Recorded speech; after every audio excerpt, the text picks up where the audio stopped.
Surfing in southwest France means living to the rhythm of ever-changing sandbars. Some years the sand will be very moody and only provide a few memorable waves, if any, and some of the years there will be several epic sandbars forming and disappearing throughout the year. This is what I would classify as one of those epic sandbars. It worked for well over a month and created some ridiculously long waves on pretty much any swell thrown at it. Definitely not the type of waves you would think of when talking about French beach breaks.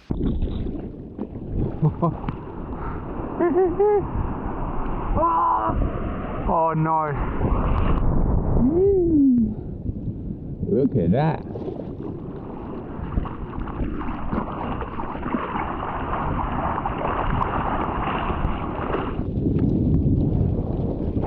Most waves were over 20 seconds long that day, which is completely surreal.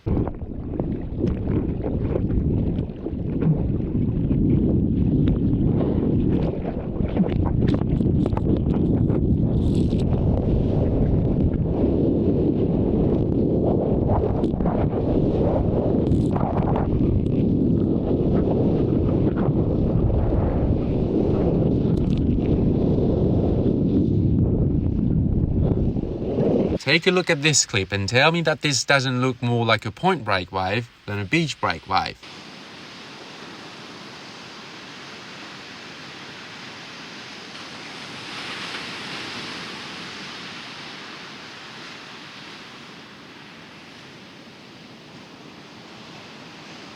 Sure, staying on the wave for the entire 20 to 30 seconds was tricky because of how mellow it was, but if you had the right technique and timing, you were guaranteed to be kicking out with a big smile on your face.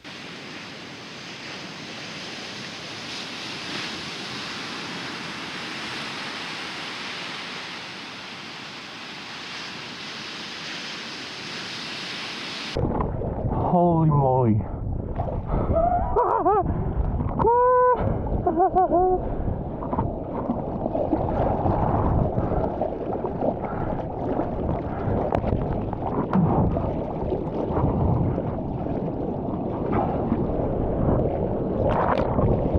And the conditions on that specific day were epic as well. It was blasting offshore, which was allowing the wave to really peel along the sandbar, and the swell was just right, with enough power to activate the sandbar from top to bottom, but not enough to make it break too fast or even close out. This was one of the best days at this spot, and some parts of the video might really make you question if there wasn't some type of reef underneath that wave.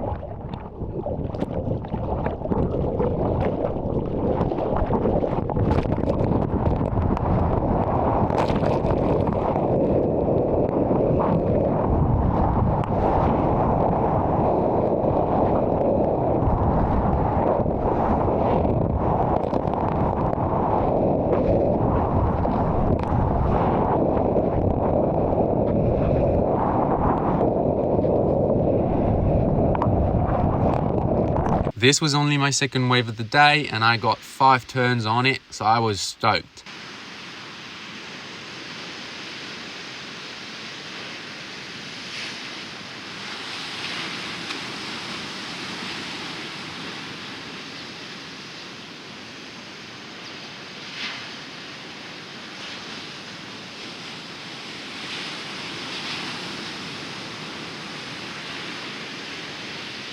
But even on the best sandbars and in the best conditions, you still have to deal with classic beach break activities like the next clip is about to show. I didn't know it then, but the biggest and longest set of the day was about to roll in, and to say that I completely missed out would be an understatement. I had regained priority at the peak and could potentially pick any wave I wanted, but here is what really happened.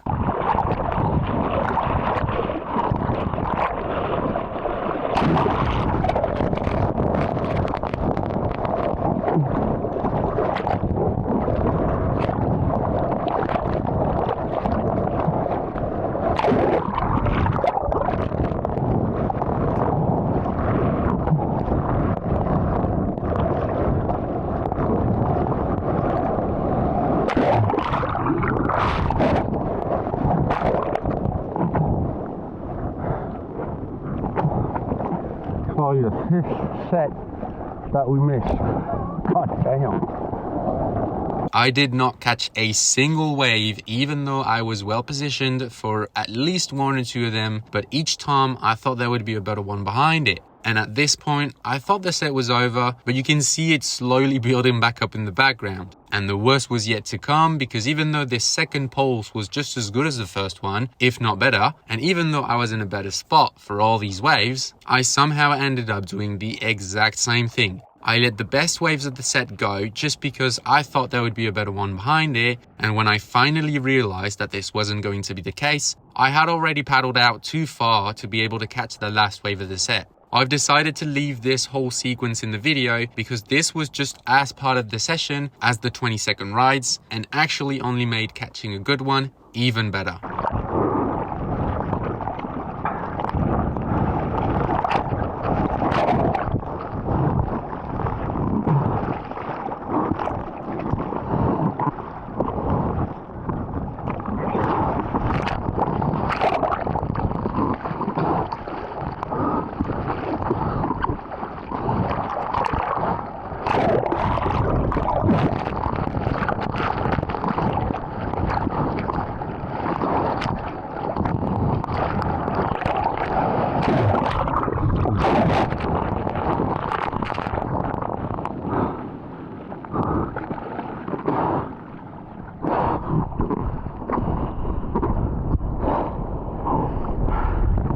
That was the worst display of fucking positioning, and oh my god, I am so bummed.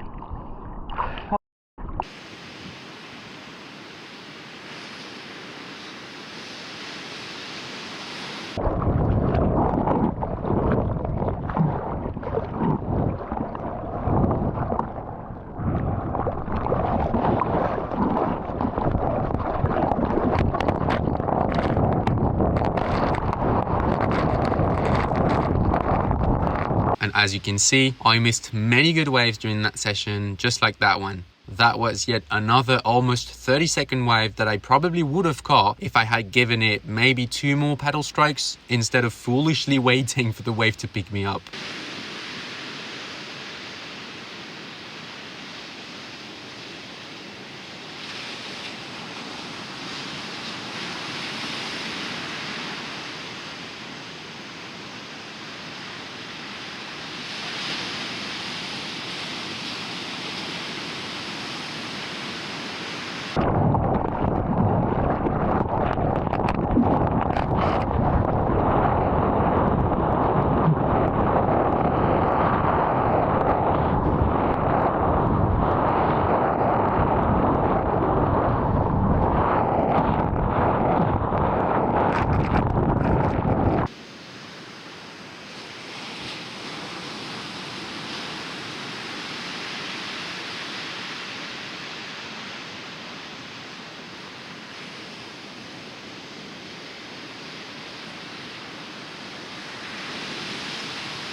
As a side note, this session happened about 10 days after I was cleared to paddle back out following a 1-month break from surfing because of an injury. And just to close that loop, for anyone interested in how long it takes to get back to 100%, the answer for me after 4 weeks out was about 5 sessions. This was session number 7, and I would say that everything felt just like it did before the injury. I did not struggle with my paddle fitness during that session, at least not any more than I would have before the break, and my turns looked just about the same as they did before.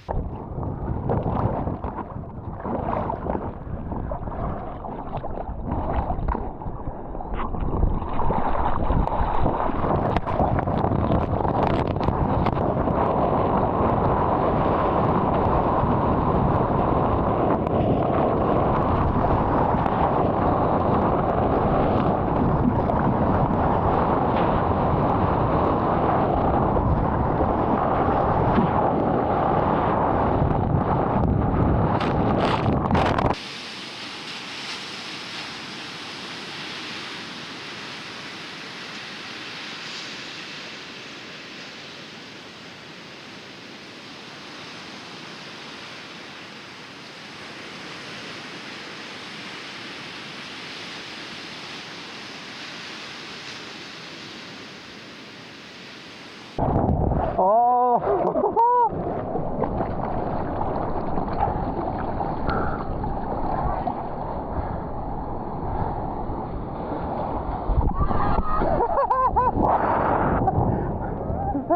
Every time I would paddle back from a wave, I simply could not believe how many good ones there were out there. Every set would have a couple perfect peelers in it, and even though we were 6 out there, which can start to feel like a bit of a crowd on our empty beach breaks, at no point did I feel like it was a bit too much for the spot. That just goes to show you how consistent this wave was.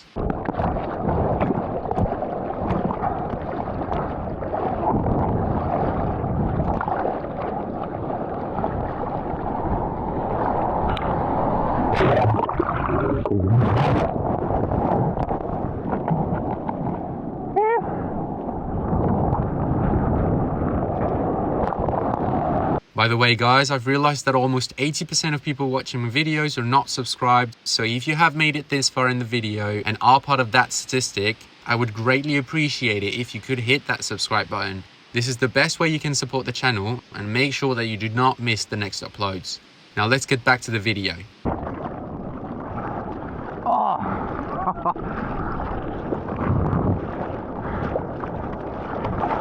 Oh my gosh.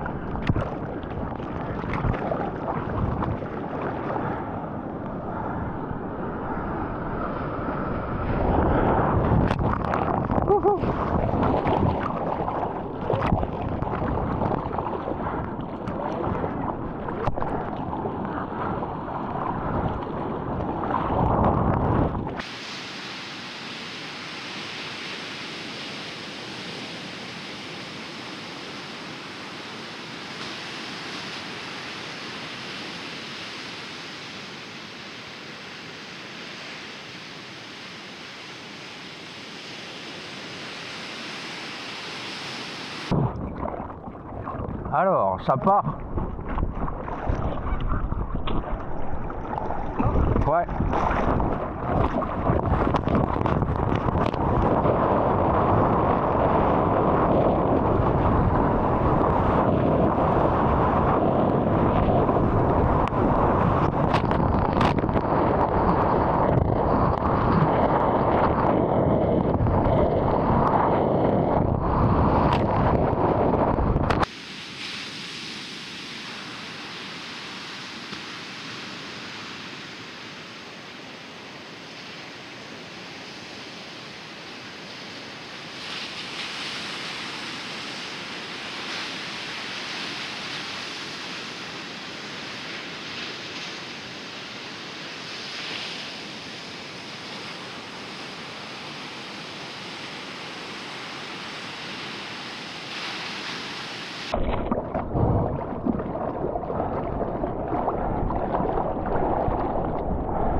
Oh my gosh.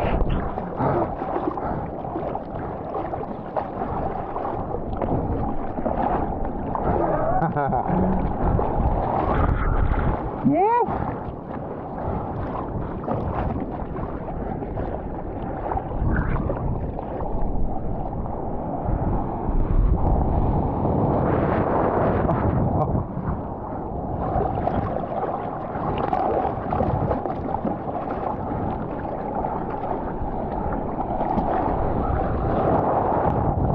I was nearing the end of this incredible session at this point, not because the waves were getting bad, but because there was a massive thunderstorm approaching and it was starting to look a bit sketchy out there.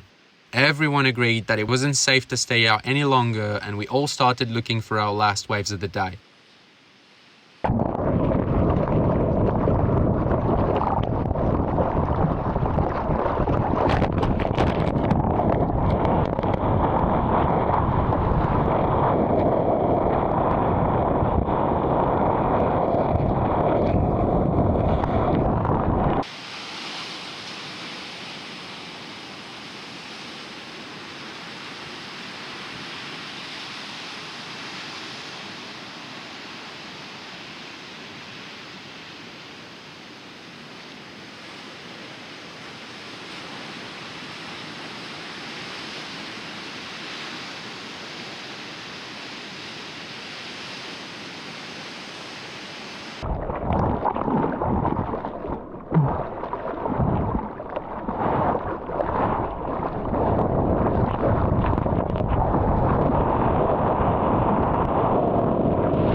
And that is what an epic sandbar looks like in France. Like I said, we rarely get waves this long, but we quite often get good sandbars. And the cool thing is that usually, when you find an epic one, chances are there are many other good waves around. And the locals know about this, so we all like to spread out as much as possible, and it is very uncommon for a good wave like that to get crowded at all. If you are planning a trip to Southwest France, you can hire me as a surf guide, and I will not only make sure that you get to surf one of these good waves, but I will also film you on them with a much better camera than the one I use for my videos, by the way. So if you are interested, just click the link in the description and shoot me an email. I'll be more than happy to make it happen for you.